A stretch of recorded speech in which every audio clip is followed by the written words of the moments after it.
Sam wiped the sweat from his forehead as he finished checking the power systems on level 7 of the Unity station. The massive space station served as neutral ground for diplomatic meetings between dozens of alien species.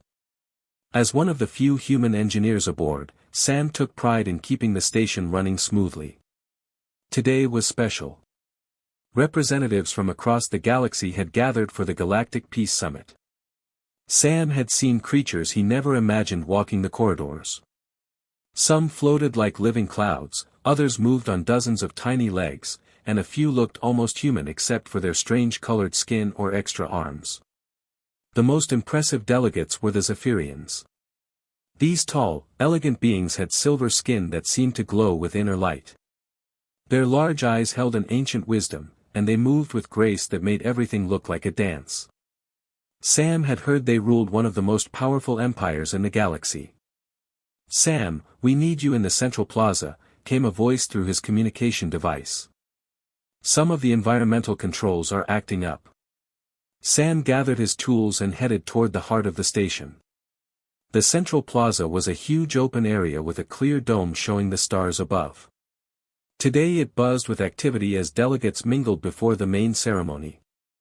As Sam worked on a control panel near the edge of the plaza, he noticed a group of Zephyrians enter. In the center walked a young female who carried herself with obvious importance. Her silver skin held more brightness than the others, and she wore flowing robes that seemed to move like liquid starlight. Sam guessed she must be someone very important in their society. The Zephyrian princess, as Sam learned later her name was Vera, moved through the crowd with her guards. Other delegates bowed slightly as she passed. Sam found himself watching her graceful movements as she greeted various ambassadors.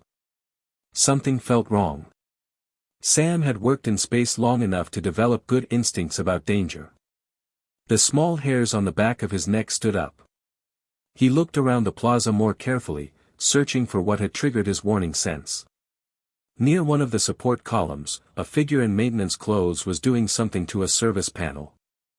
Sam frowned. He knew all the maintenance staff, and this person was not familiar.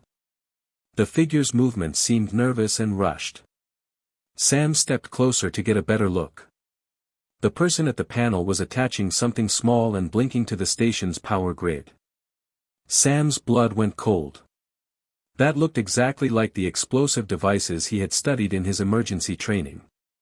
The device would tap into the station's main power supply and create a massive explosion. From its position, it would destroy most of the central plaza and everyone in it.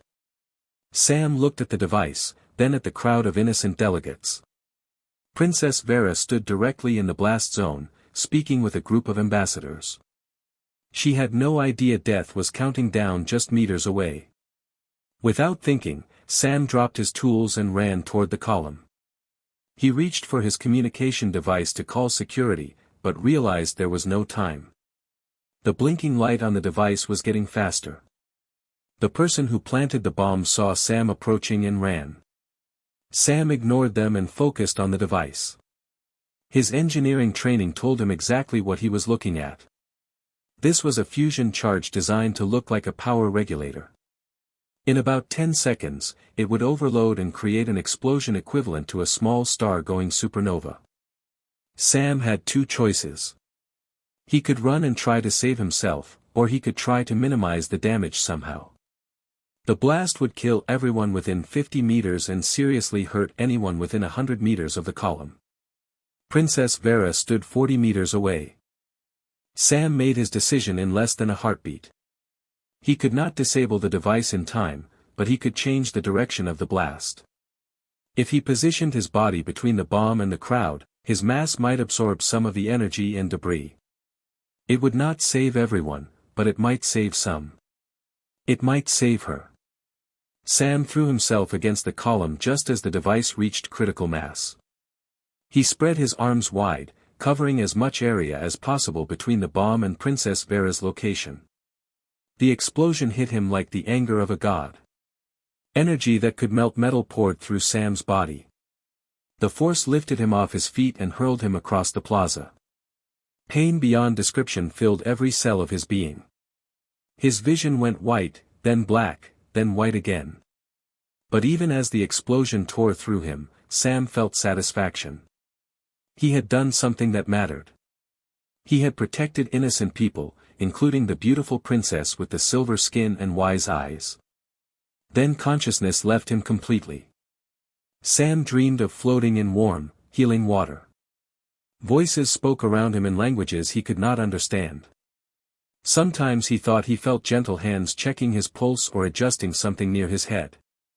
The dreams mixed with memories of the explosion, playing the moment over and over in different ways.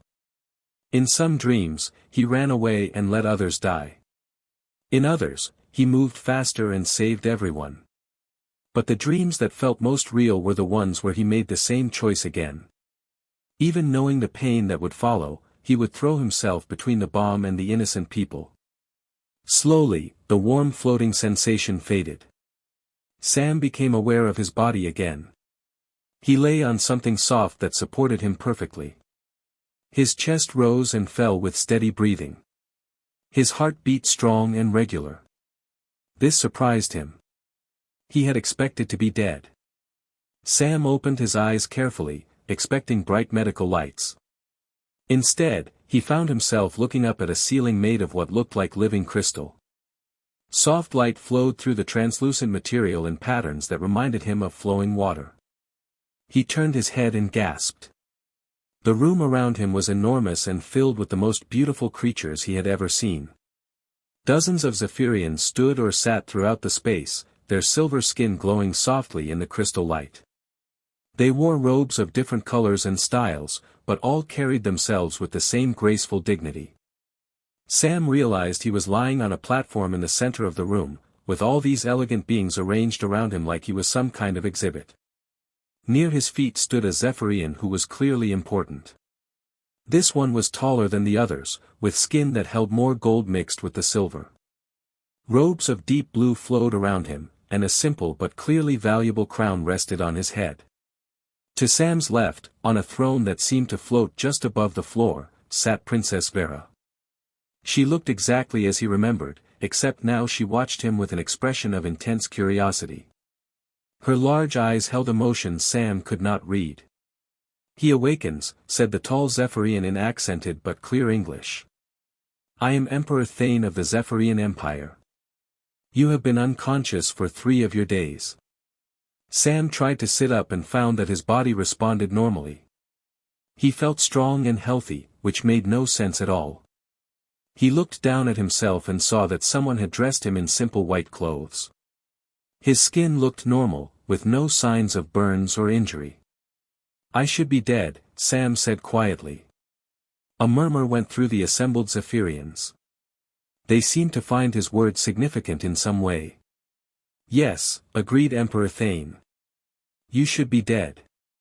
The blast that hit you contained enough energy to vaporize a small building. Our medical team has never seen anything like what happened to your body." Princess Vera leaned forward on her floating throne. "Tell us, human Sam. Why did you shield me from the explosion? We had never met. You owed me no loyalty. You gained nothing by saving my life." Sam looked around the room at all the watching faces. He felt like a specimen being studied, which made him uncomfortable. But these were clearly important people, and they deserved an honest answer. "I saw that you were going to be hurt," Sam said simply. "I could do something to help, so I did." This caused another, stronger murmur from the crowd. Several Zephyrians exchanged looks that seemed meaningful. Emperor Thane stepped closer. "You risked your life for someone you did not know. Someone who was not family. Not even the same species." "Of course," Sam said, confused by the question. "You were in danger. All those people were in danger. But why?" Princess Vera pressed. "What did you hope to gain? What reward did you expect?" Sam thought about this seriously. "I did not think about rewards. I just saw that people were going to die, and I had a chance to help. Maybe save some lives. So I tried." The room fell completely silent. Sam could sense powerful emotions in the aliens around him, but he could not understand what they were feeling. A Zephyrian near the back of the room, wearing robes that marked her as some kind of scientist or doctor, spoke up. Emperor, his body absorbed energies that should have destroyed every molecule of his being. Instead, the energy seems to have made him stronger. His bone density has increased by 30%. His muscle fibers have reorganized into more efficient patterns. His brain shows new neural pathways that did not exist before. Emperor Thane nodded thoughtfully. And what does this tell us about humans? The scientist hesitated. It suggests they may be more resilient than any species we have encountered. But more than that, it suggests this resilience is connected to their behavioral patterns. His willingness to sacrifice himself may have actually triggered some kind of adaptive response. Sam listened to this conversation with growing amazement. Are you saying the explosion made me stronger instead of killing me? That is exactly what we are saying, Princess Vera replied. Our best scientists cannot explain it. Energy that would have completely destroyed any Zephyrian body was somehow absorbed and converted by your human physiology. The scientist stepped forward. We have been studying you while you healed. Human biology is fascinating. Your species seems designed to survive extreme trauma and adapt to new challenges. But what interests us more is the behavior that led to this situation. Emperor Thane began pacing, his robes flowing behind him. In Zephyrian culture, we are loyal to our bloodline. We protect our family, our clan, our genetic relatives. This makes sense from a survival perspective. But you protected someone completely unrelated to you. Someone you had never even spoken to. We have studied your species through your communications and cultural broadcasts, added another Zephyrian. Humans regularly risk their lives for strangers. They adopt children who share no genetic connection. They die in wars for abstract concepts like freedom or justice. They donate resources to help people they will never meet. Sam was beginning to understand their confusion. You do not do these things. Princess Vera shook her head. We have never encountered a species that shows genuine care for unrelated individuals. Most intelligent races protect their own genetic line and compete with everyone else. It is the logical way to ensure survival. But humans seem to have evolved a different strategy, the scientist continued. You form alliances with genetic strangers and treat them like family. This allows you to build much larger cooperative groups than most species. Emperor Thane stopped pacing and looked directly at Sam. What we cannot understand is whether this behavior is genuine or simply a more sophisticated form of self-interest. Sam thought about this question carefully. These people seemed to genuinely want to understand humans, and he wanted to give them a good answer. When I saw the bomb, I did not think about what I might gain or lose, Sam said. I just knew that innocent people were about to die, and I had a chance to help them. It felt like the only right thing to do. But why did it feel right? Princess Vera asked. Where does this feeling come from? Sam struggled to put his thoughts into words. I guess because their lives matter. Princess, you have people who care about you. If you died, they would be sad. Those other delegates had families and friends who would miss them. Their deaths would cause pain to many people. If I could prevent that pain by accepting some risk myself, it seemed like a good trade. The room was quiet again as the Zephyrians absorbed this explanation. Finally, Emperor Thane spoke. You valued the well-being of strangers enough to risk your own life. And somehow, this act of selfless heroism triggered an adaptive response in your body that saved both you and my daughter. Is Princess Vera unhurt? Sam asked, suddenly worried. Did my plan work? She is completely unharmed, Emperor Thane confirmed. Your body absorbed most of the explosion's energy, and your positioning prevented debris from reaching her. You saved not only her life, but the lives of 17 other delegates who were in the blast radius. Relief flooded through Sam. Then it was worth it. Princess Vera stood from her throne and approached Sam's platform. You nearly died to save my life, and your first concern upon waking is whether the plan succeeded. Not whether you are injured, not what reward you might receive, but whether strangers are safe. Sam nodded. That is what matters most. This is what we must understand, Emperor Thane said to the assembled court. We have encountered something new in the galaxy. A species that has weaponized compassion for survival advantage. The scientist spoke up again. It explains much about human history. How they spread across their planet so quickly, how they built complex civilizations, how they work together on projects that benefit individuals they will never meet.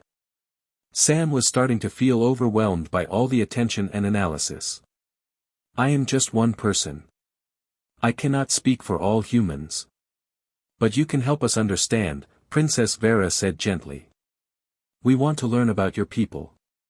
This capacity for universal compassion may be the most important discovery our empire has made in centuries. Emperor Thane addressed the court.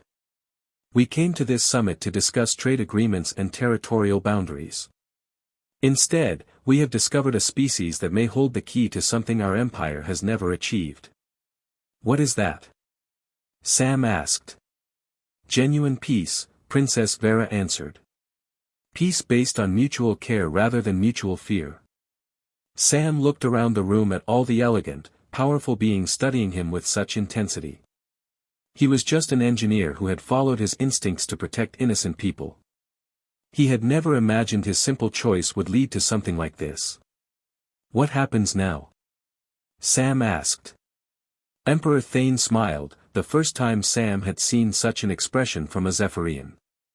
Now, human Sam, you help us understand what your species can teach the galaxy about the power of choosing compassion over self-preservation. Over the next few days, Sam found himself living in the most incredible place he had ever seen. The Zephyrian Palace ship was a marvel of crystal and light that floated through space like a living jewel. His quarters were comfortable, with walls that showed views of the stars and furniture that seemed to grow from the floor itself. But Sam was not a guest enjoying a vacation. He was a subject of study. Each morning, Zephyrian scientists would visit him with new tests and questions. They wanted to understand everything about human behavior, especially the part they found most puzzling, why humans help strangers. Today we have prepared some scenarios for you, announced Dr. Nira, the lead scientist studying Sam. She was smaller than most Zephyrians, with skin that held more blue than silver. We want to observe how you respond to different moral situations.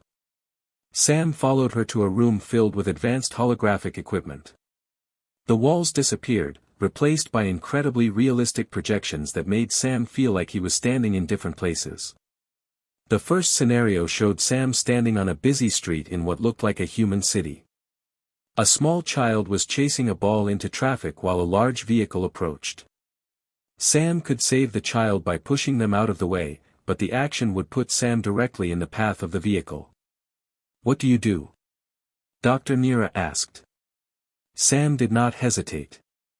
He moved toward the child immediately, pushing them to safety. The holographic vehicle struck Sam, and the scenario ended. Interesting, Dr. Nira made notes. You did not consider your own safety at all. The next scenario was more complex. Sam stood in a space station control room during an emergency.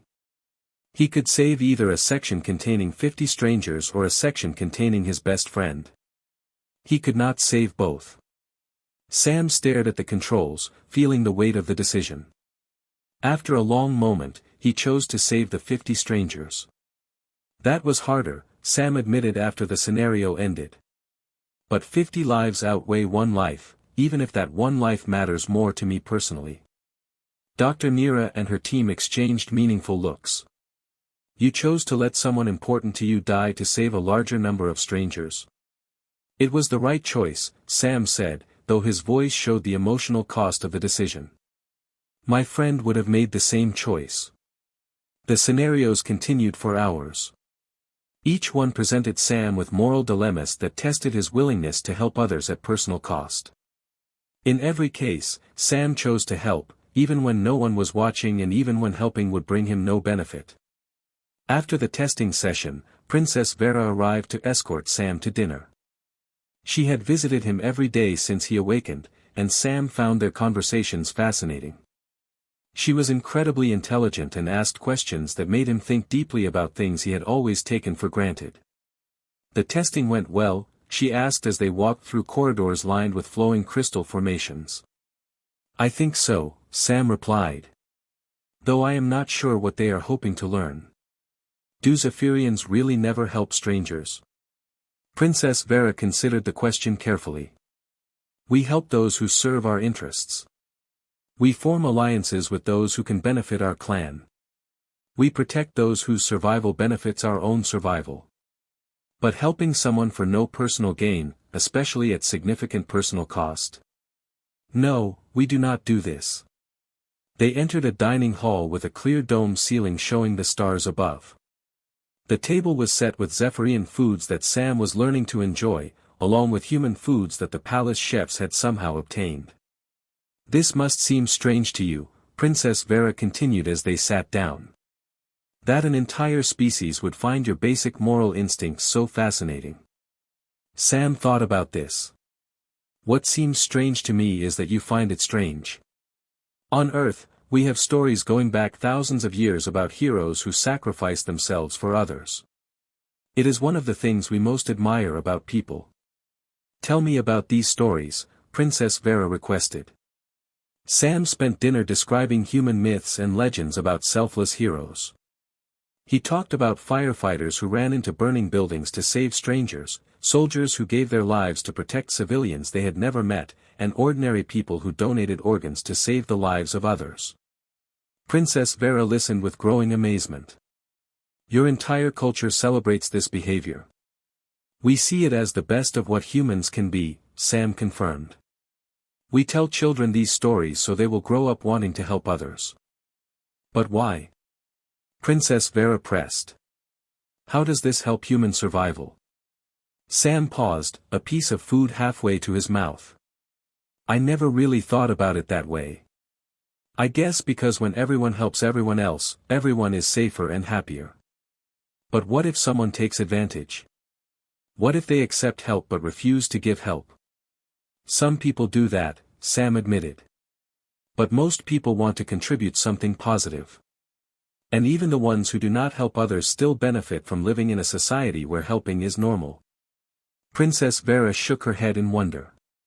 You have created a social system based on trust that people will act against their immediate self-interest for the benefit of strangers. When you put it like that, it does sound crazy, Sam laughed. But it works.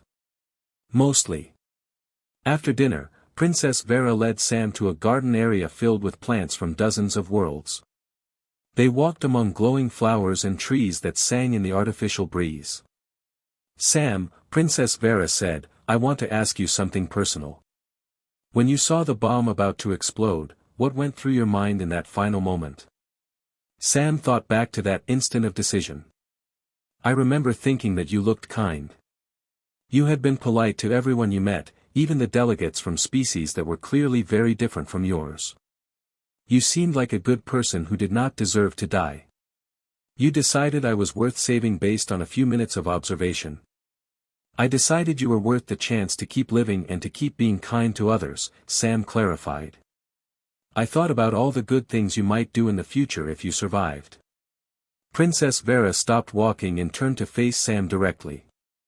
In that moment, you saw me as someone with potential rather than just a stranger. I saw you as someone real, Sam said simply. Someone with hopes and dreams and people who cared about you. Someone whose death would make the universe a sadder place.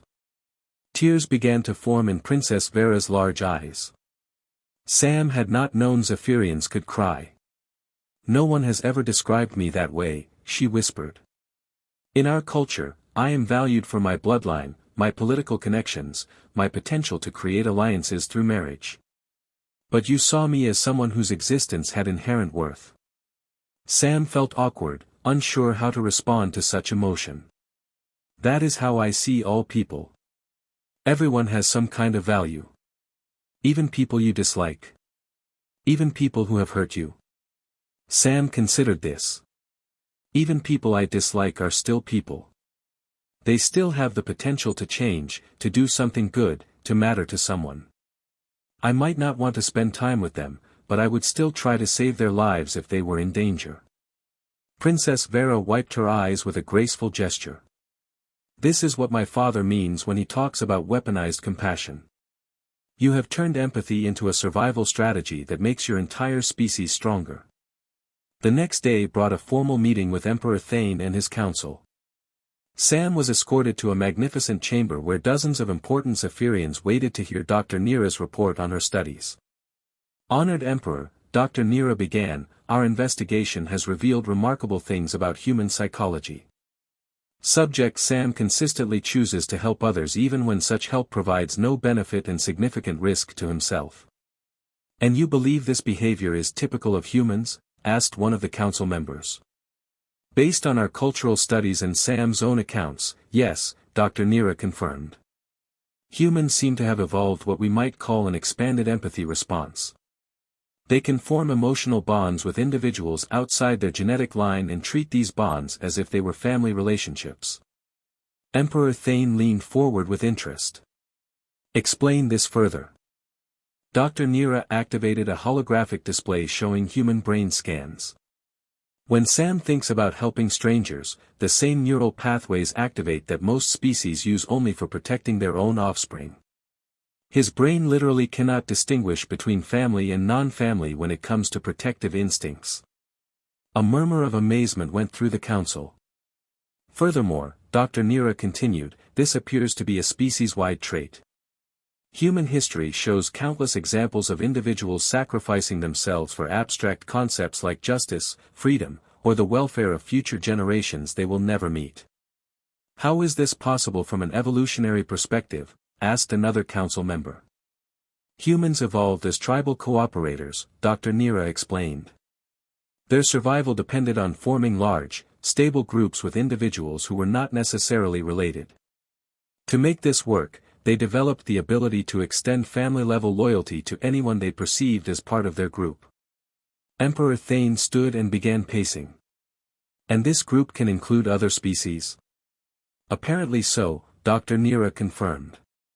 Sam's protective response toward Princess Vera was automatic and genuine. He had already classified her as worthy of protection based on minimal observation. Sam listened to all this with fascination. He had never thought of his basic moral instincts as anything special or unusual. Subject Sam, Emperor Thane addressed him directly, do you understand what Dr. Nira is describing? I think so, Sam replied. You are saying that humans are naturally good at making friends with strangers? Several council members made sounds that Sam realized were Zephyrian laughter. A simple but accurate summary, Emperor Thane agreed. What we want to know is whether humans can teach this ability to other species. Sam was surprised by the question. You want to learn how to care about strangers? We want to learn how to build the kind of trust that makes genuine cooperation possible, Princess Vera said. She had entered the chamber and now stood beside her father. Our empire is powerful because we inspire fear. But fear-based alliances are always temporary. They break down the moment circumstances change. But if we could inspire genuine loyalty, Emperor Thane continued, if other species trusted us because they believed we cared about their welfare, we could build something that has never existed in this galaxy. What is that? Sam asked. A permanent peace, Princess Vera said. Not peace through superior firepower, but peace through mutual care. Sam felt overwhelmed by the implications. You want me to teach an entire galactic empire how to be nice to people? Emperor Thane smiled. We want you to be our ambassador to humanity and our teacher in the art of compassion. We believe your species holds the key to transforming how civilizations interact with each other. But I am just an engineer, Sam protested. I fix machines and maintain life support systems. I am not qualified to be an ambassador. You saved my daughter's life without thinking about the cost to yourself, Emperor Thane pointed out. You have shown our scientists that selfless heroism is not only possible but natural for humans. You are exactly qualified to help us understand what we have been missing. Princess Vera stepped forward. Sam, will you help us learn how to build a galaxy where species protect each other instead of just competing with each other? Sam looked around the chamber at all the hopeful faces. These elegant, powerful beings were asking him to help them become more human in the best possible way. I will try, Sam said. But I think you should also send ambassadors to Earth. You should talk to teachers and doctors and rescue workers and volunteers. There are millions of humans who understand compassion much better than I do. We will do exactly that, Emperor Thane promised. We will establish formal diplomatic relations with humanity and begin cultural exchanges on a massive scale. Dr. Nira activated another holographic display, this one showing a map of the galaxy. If this works, if we can learn to inspire genuine trust rather than fear, it will change everything. Species will cooperate willingly rather than only when forced. Resources will be shared rather than hoarded. Conflicts will be resolved through dialogue rather than warfare. And it all started, Princess Vera said with a smile, because one human saw a bomb and chose to protect strangers instead of himself. Sam felt a strange mix of pride and humility. He had made a simple choice based on basic human decency, but that choice was apparently going to reshape galactic politics. There is one more thing, Emperor Thane said. Dr. Nira's research suggests that your survival of the explosion was not just lucky. The energy you absorbed seems to have enhanced your natural human abilities. What does that mean? Sam asked. It means, Dr. Nira explained, that you may be the first human capable of surviving in environments that would be lethal to most people. You could travel to worlds with toxic atmospheres, extreme temperatures, or dangerous radiation levels. You have become, Princess Vera said with wonder, the perfect ambassador for a species that specializes in impossible survival. Sam looked down at his hands, which looked completely normal but apparently now contained some kind of enhanced human biology. So I can go places other humans cannot go. You can go places other humans cannot go and teach other species what humans can do, Emperor Thane confirmed. You are uniquely qualified to show the galaxy that humanity's greatest strength is not technology or intelligence, but the simple willingness to care about others. 6 months later, Sam stood on the bridge of a ship carrying the first human delegation to the Zephyrian homeworld. Through the viewport, he could see a planet that gleamed like a jewel against the stars. Behind him, a team of human diplomats, scientists, and cultural experts prepared for the most important first contact mission in human history. They would work with Zephyrian scholars to develop programs for teaching empathy and cooperation across species lines. Princess Vera stood beside Sam, now wearing the robes of the Empire's first ambassador of compassion, a position created specifically for this new mission. Are you ready for this? She asked. Sam smiled, thinking about the chain of events that had brought him from a simple engineer to the center of galactic transformation. I am ready to try. That is all anyone can do. That, Princess Vera said, is exactly the kind of wisdom we hope to learn from humanity. The ship entered the planet's atmosphere, carrying with it the seeds of a new kind of civilization. One where the strongest species would be measured not by their weapons or their wealth, but by their willingness to sacrifice for others. And it all began with one human who chose to shield a stranger from danger, proving that sometimes the greatest strength lies in the simple decision to care about someone else's life more than your own.